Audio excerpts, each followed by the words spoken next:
Dans Breakpoint de Jeff Stibel, vous allez découvrir toute une logique, toute une approche autour des réseaux.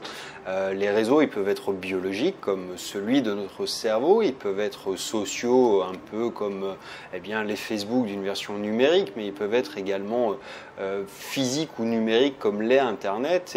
Et en réalité, le développement d'un réseau, autant humain que finalement celui d'Internet, suit à peu près les mêmes évolutions, c'est-à-dire qu'il y a une grande phase de construction au départ qui est exponentielle, c'est-à-dire qu'on construit très vite quand on est fœtus, à l'état de fœtus, du moins des neurones d'une manière très rapide. Enfin, je crois que c'est quelque chose comme 250 000 neurones à la minute qui sont construits.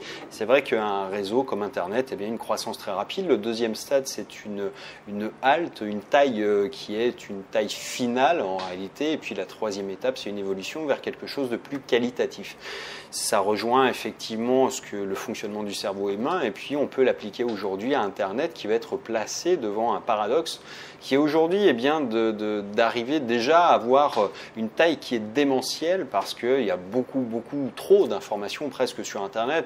Il y a tellement de contenu à disposition qu'il est impossible de s'y retrouver d'une part et puis de tout consulter. Donc on s'aperçoit en fait que la consommation d'Internet a largement évolué depuis les 5 dernières années, et que la tendance a diminué, c'est-à-dire que les gens ne surfent plus du tout de la même manière sur Internet, ils utilisent des applications qui facilitent la vie, qui font le tri dans les informations, et c'est vers cette tendance-là qu'on est aujourd'hui, vers une utilisation plus qualitative du réseau et de ses possibilités qu'Internet, parce que aujourd'hui, Internet pourrait presque s'effondrer. Aujourd'hui, on estime que Internet consomme 20% des ressources énergétiques mondiales pour être alimenté. C'est quelque chose qui est considérable, et s'il continue à croître, en réalité le réseau pourrait s'effondrer, parce qu'il serait à lui tout seul responsable de crises énergétiques et donc de dérèglements climatiques par la quantité astronomique d'énergie que ça consomme au travers des data centers, au travers des infrastructures, au travers des ordinateurs. Bref,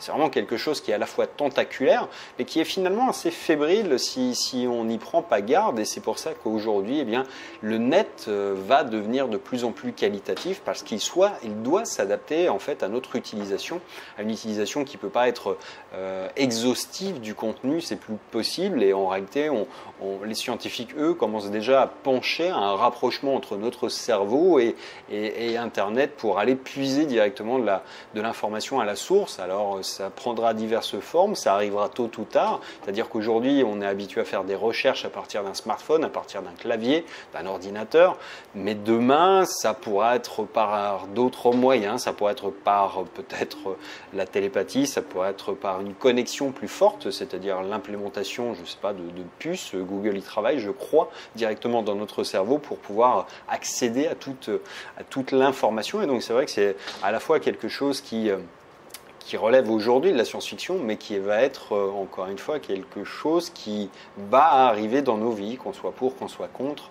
Internet est aujourd'hui quelque chose duquel on ne peut plus se séparer, et ce réseau en fait va devoir s'adapter à nous, ou nous à ce réseau, et il va y avoir un petit peu des deux à mon avis. Bref, c'est vraiment quelque chose de très intéressant à suivre en matière d'évolution, et c'est vrai qu'il y a des choses qui sont très pertinentes à regarder dedans. Donc je vous invite à télécharger mon résumé en cliquant sur le lien qui vient d'apparaître dans la vidéo si vous êtes sur YouTube, ou bien dans le statut ou la description si vous êtes sur Facebook ou ailleurs, et je vous dis à bientôt dans un prochain livre. Ciao.